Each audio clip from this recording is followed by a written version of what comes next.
Hello everybody. I have been invited out here to Murdoch University to talk to you all about me, about STEM, and my journey in STEM. I'll give you a few basic facts about me before getting into my story. I'm 16 years old, and I'm not much older than you guys. I'm in year 11 and attend Alkimos Baptist College in the northern suburbs. I was born in WA and have an annoying younger brother. Well, not that annoying, but unfairly he's a lot taller than me. I absolutely love reading, and in a second you'll see some of my book collection. Recently, I've started reviewing the books that I read on my book blog.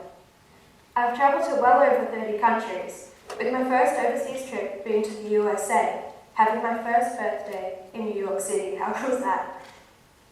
I like the idea of trying new things, although sometimes it's really daunting, such as today's speech. Please bear with me if I muddle things up. These few photos show you a little bit more about me. This here in the top left-hand corner is a photo of me on my very first STEM adventure. I was 3 months old and travelled up to Broome and had my dad carry me around exploring ancient dinosaur footprints. The photo to the right of that is me and my brother in Santorini in Greece. Santorini was once a volcano before it exploded, leaving a ring of very pretty islands.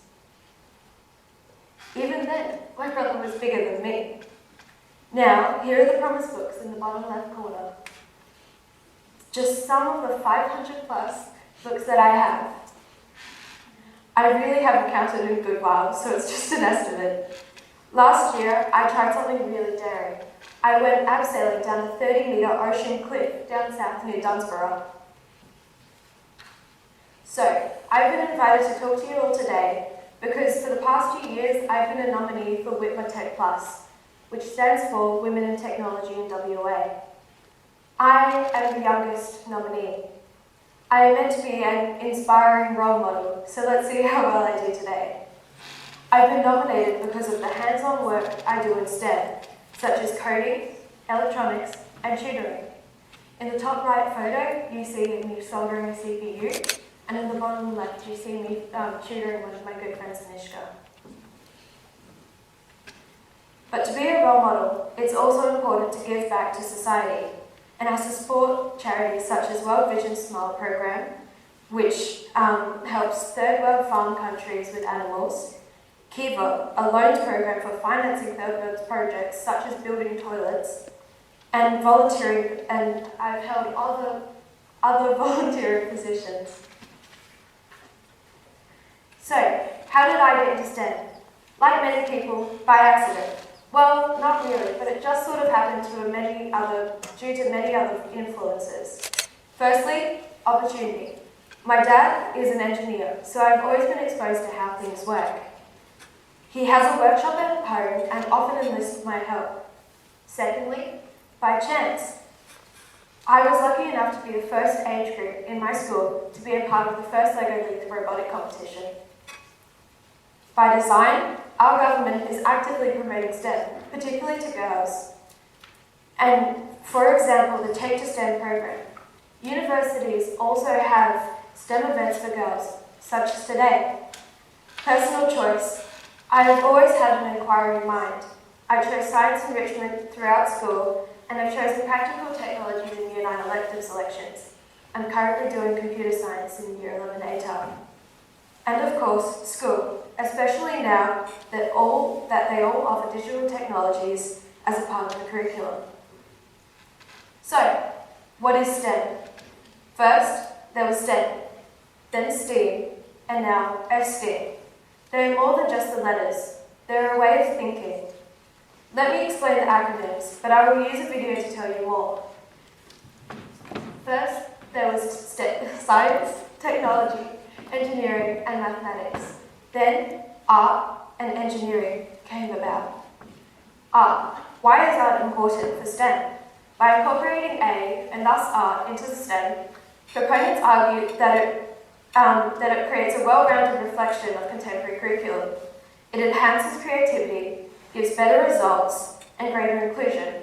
Let's face it, who buys an ugly product? Entrepreneurship. It's combining all of the other things in STEM and being able to deliver or sell a product.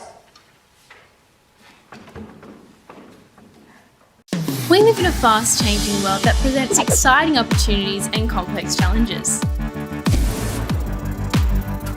We don't know exactly what the jobs of the future will be, but we know they'll need STEM. STEM stands for science, technology, engineering, and maths. STEM is about learning the skills we need for the jobs of the future. It's about problem solving, critical thinking, creativity, and entrepreneurship. It's about having a career that makes a difference by helping people, solving important problems, and caring for our environment. STEM will help us adapt to change and make the most of new technologies. There are STEM subjects and careers for everyone. Next year, I'm going to take 2 STEM subjects in Year 11, and I'm going to stick with them in Year 12. Parents, take 2 minutes to talk to your kids about the importance of studying STEM. There are things about STEM that we already enjoy, like the technologies that we already use. Try starting with that. Teachers, take 2 minutes to talk to your students. STEM is an important part of a complete education and will set us up for a great future. The Take 2 STEM campaign is about educating the WA community about the importance of STEM skills to new and emerging jobs. Whether you're a student, parent, or educator, Take 2. Find out more at take2stem.com.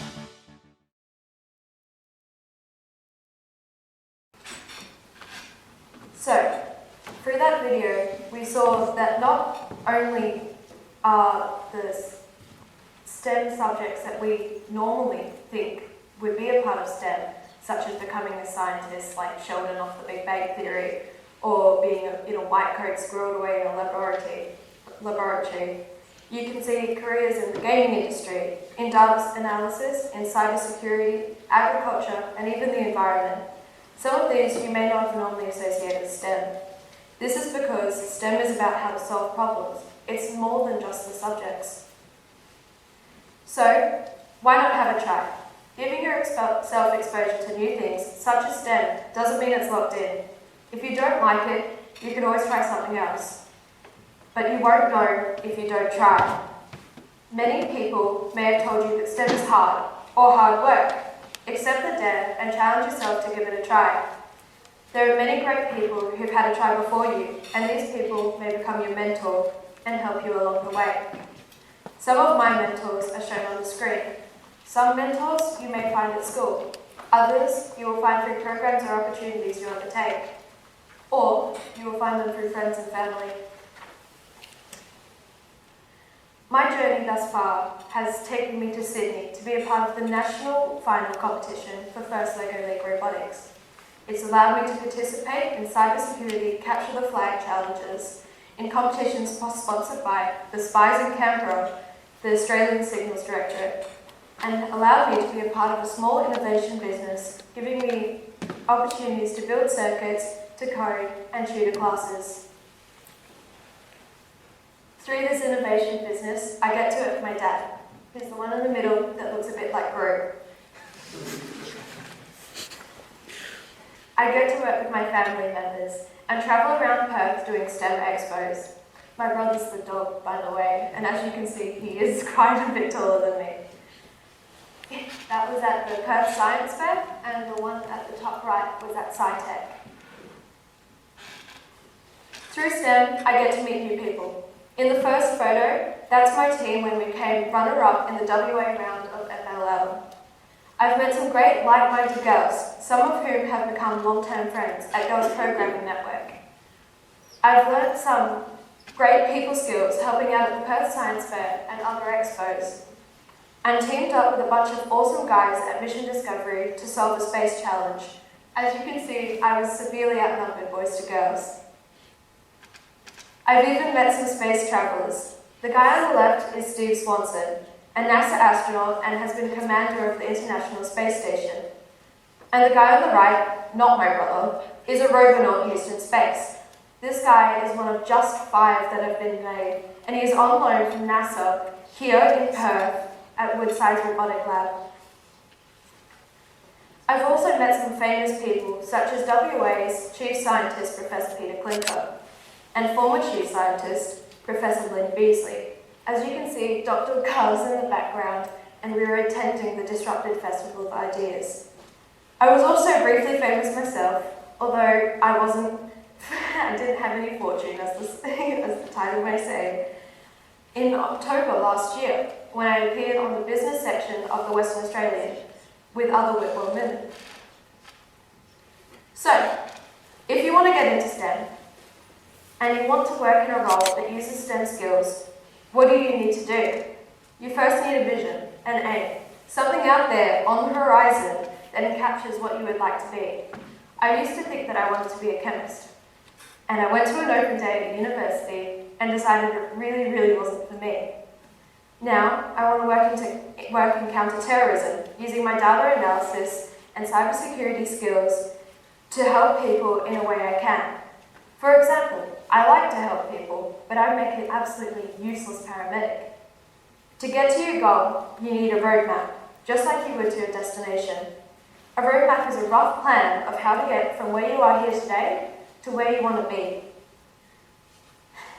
This may help you choose what subjects you want to study or need to study, whether you want to go to university or whether you don't need to. What other experience along the way may be important to have. A roadmap lets you check to see that you're tracking on the right path. Your teacher, school, mentor or parents can also help you with your roadmap. So, how can you give it a try? There are many activities and resources in Perth that you can go to and attend and learn more. Murdoch hosted the She Codes program during the recent school holidays. There's Girls Programming Network, First Lego League, drones and other stuff. If you're into rocks and earth sciences, then there's some online programs offered through WiTWA, or you can try volunteering or just hanging out at the Perth Zoo, aquarium or observatory. Most universities have a weekday or weekend programs for middle school and senior school techies, both co-ed and girls-only classes too. It's never too late to try STEM. If you haven't tried STEM yet, do not be worried. Most importantly, STEM is for everyone, not just for boys. Feel free to mix and match your subjects. You don't have to choose 100% STEM subjects. Include your favourite passions as well as some options for the future. Hopefully, STEM becomes a passion for you too, as it has for me. And if you need some extra motivation, careers with STEM skills pay more and will continue to pay more into the future. For some, school may seem this overly important thing that stops you from doing anything else. Balance is key. Yes, study is important, but you are more so. Hang out with your friends, or your pet, or your family. Your social life is important to your mental health and puts you in a better place to be motivated. Set aside time to relax, especially before bed. The high-speed lives that we live lead to stress. Take a break and look after yourself. Exercise, and I don't mean going to the gym or playing a sport necessarily, but some sort of physical activity is scientifically good, not only for your physical health, but mental health also. Sleep. I cannot stress this enough. I have friends coming to school after pulling an all-nighter to cram. It doesn't help your grades, nor does it help you physically or mentally. If you feel unprepared and are struggling to focus, go to sleep early and set an alarm to give you a couple of hours to study when you're fresh in the morning. Always make your health a top priority. Without it, it is so much harder to do well. So, to bring this all together, I've spoken about the role school has in providing support and opportunities to learn about STEM and STEM-related subjects. I've spoken about the opportunities STEM provides for future work and careers, even if those careers aren't actually in STEM. And I just spoke about how social, sleep, exercise aspects are an important part of your life to allow you to take on your roadmap successfully. I call this the 4S rule: school, social, sleep, and STEM. Thank you all for listening to me today, and thank you Murdoch for giving me this opportunity. I hope you have all enjoyed hearing a little about my personal journey into STEM, and that my journey has demonstrated that your first choice is not always your final choice. I hope that you also have a greater insight to what STEM is about, and that just because you chose a STEM subject doesn't mean that you have to be a scientist or a professor in maths. because STEM is a way of thinking and a way in which you solve problems. STEM is helpful beyond the specific subjects you take. It's been great talking to you all, and if we've still got a few more minutes, you can ask questions now, or else I'll be here afterwards if you'd like to ask me something. Can we all put a round of applause together for Ellie? Thank you very much. Now we do have a few minutes left, so does anyone have any questions they might want to ask Ellie? Don't be shy. Put your hand up. Anyone got a question? No one? No one wants to ask Ellie a question? I'll ask Ellie a question then. What was it like going to Sydney for the first Lego League final? What kind of things did you have to do to win? Well, you didn't win, but runner-up. For first Lego League, it was really interesting because our group was quite young compared to a lot of the other groups that were there. We were only year 6 at the time. Wow, year 6? And 5. We had a few year 5s. Wow, okay. And we had a program, because this was about animals and animal safety for this one, because they each have a theme every year. And this one was about, we chose a theme of turtles, and we said to tie your plastic bags so that they couldn't look like jellyfish, right? And so basically there was like a bunch of activities. You had to do teamwork, and then there was like actual robotics. So you had to program this robot to do this whole entire course. And of course there was errors, and it had to bring all this stuff back to your home, and it was crazy, but it was really good. And you're in a team of all girls? Yes. My school decided to have 2 teams. There was a team of boys and a team of girls. We got into the finals. They didn't. Sorry, Rory. My brother didn't. My brother was on the boys' team, but they didn't come with us. We still won a trophy, but sorry. And what was it like going to the finals as this all-girls team? Did it feel like girl power? Yeah. Rory got to tag along because my whole family went over. But he was our mascot, but it was really good. It was girl power, for sure. Does that spark any questions from anyone? Oh yeah, I have one! Yay! You can have a prize, Linda. This isn't really STEM related, but what was your favourite country to travel to? Favourite country? Of course I really love Greece, it's part of my heritage. And I also really love being in DC, in New York, because, in USA, because also, as well as the cherry blossoms being there that are also in Japan, it was just like the feel, because I've always been interested in politics and the whole political dramas that you see on TV, so it was really cool. Anyone else? Oh, man, you're going to make me go all the way over there. I'm coming. Oh yeah, you've got a loud voice. You're good. Practice my teacher voice. Yeah, practice your teacher voice. I love your book collection. I wanted to know if you have any recommendations for us. Oh wow, okay. So, depends what type of book there is. So, any specific genre or just anything? Like STEM related maybe? STEM related. Cool. There's a few books, not so much about STEM, but about school in a way. There's The Gallagher Girls, which is pretty cool if anyone knows about it. It's a series of 6 books, and it's probably my favourite series ever. But STEM. I have a recommendation for you then. Yes. Have you read Warcross? Yes, actually I have. That's really cool. Yes, Warcross, if you guys haven't read it, do read it. It is very tech, it's very cool. Any other questions? Hopefully on this side of the room, not that side. I don't really want to run back again. You guys are so... Oh yes, yes. Obviously you have like the past of being in like the STEM. Where do you want to go in the future? So, hopefully, maybe not, and plans change, but I would like to work for ASIO one day and do data analysis for them. So basically, get all the information that they can give me and provide them with reports and stuff like that to help them. So you want to become a spy? Not a spy, because spies gather information. Oh, okay, sorry.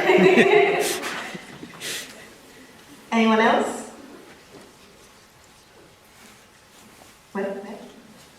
Where? Oh, there you are. Sorry. In the sea of blue. What's challenged you most in your STEM career?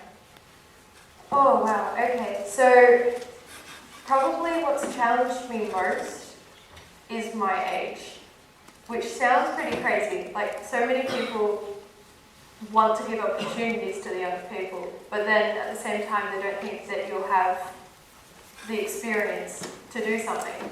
And like, I'm not sure if you guys have been looking for jobs, but there's not many jobs that aren't for people our age that aren't in restaurants or in supermarkets or stuff like that. There's not many jobs that give you further experience or internships or anything like that. So, yeah. Up at the back, on the side. Okay.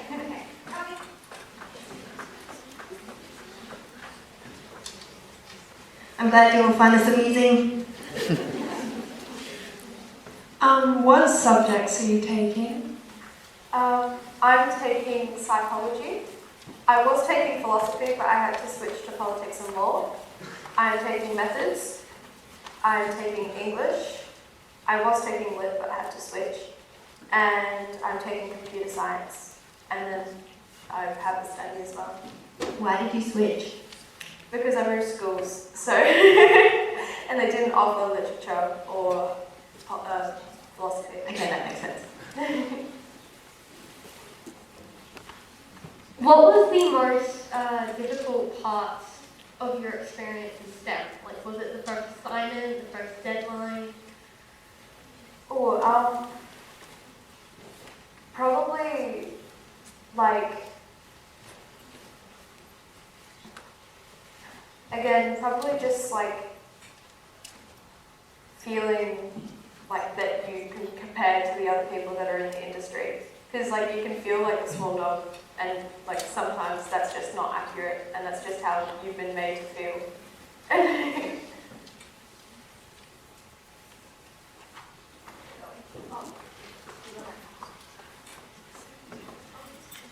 How do you like study for STEM? Is it because it's not like a subject? It's more like how would you, in your opinion, get better at it? So mostly opportunities and like workshops that they hold at universities. Like I've been with ECU for quite a lot of activities, like Girls Programming Network. They run every term, and you learn to pick up like a lot of skills and stuff. So yeah, did that answer your question? How do you like get into like the Lego competition, and like what advice would you give to someone that wants to do like entrepreneurs? Sorry, what was the last one? Like, what advice would you give to someone that wants to do something in like business and like entrepreneurship? Okay. Well, to get into FLL, I actually was really fortunate because my school was running it that year, and they said, "Hey, you, we're making a team."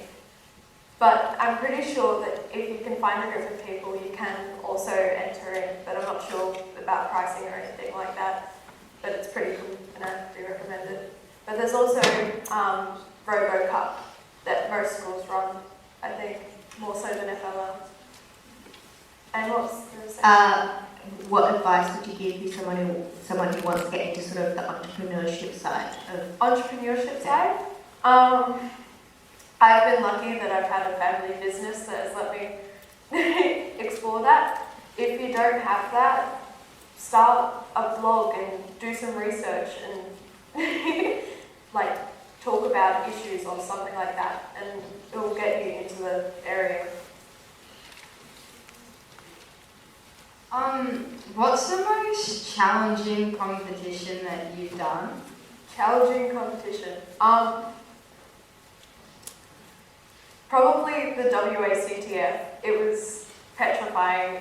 We were so out of our league. Me and one of my friends went there because it was recommended to us by one of our mentors, and it was the most craziest stuff, and we just didn't know anything because we had done CTFs, which basically you have to find these little like Easter egg type things on the certain like files that they give you, and we'd done them before, but that was with people our age.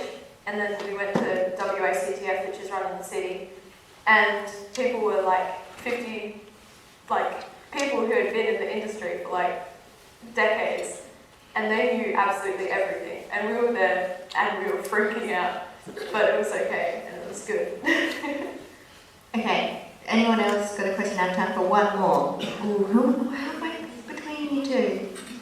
Oh, I'll do both, okay? I'll do both. I can't pick. What's your favourite book, that's been adapted into a movie? Been adapted. My favourite book that's been adapted into a movie? Okay, so either the, what's it called? Divergent? Yeah, Divergent series. So either the Divergent series or All the Bright Places, which is really sad, but the movie apparently is not really good. So, not sure I'd recommend the movie on that one. My last person. There.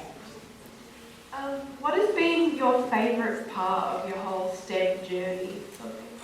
Probably the people that I meet, because like I've had some really, really good friends that I've met, and like they've stayed friends, even though we don't go to the same school, even though we barely actually meet up in person. They're really good friends and they're always there for you. So. Okay, that's all we have time for because it's time for you guys to go to recess. But hang on, don't move yet. But if you do have any questions that maybe you were too nervous to ask Ellie over the microphone, she's going to stick around for about 5-10 minutes. You can come down and talk to her. But can we give a big round of applause for Ellie? As Ellie mentioned, she is in year 11. She's 16 years old and she's just spoken to 250 people. So I think that's pretty amazing. Okay, so what you're going to do now is please listen to your teachers. You're going to head out to recess. We're going to have recess on Bush Court. You're going to have recess until approximately 10:45, I think. So head to the bathroom, eat your lunch, get a drink of water, and then we're going to head into our first workshop. So head out into Bush Court, and we'll see you after recess.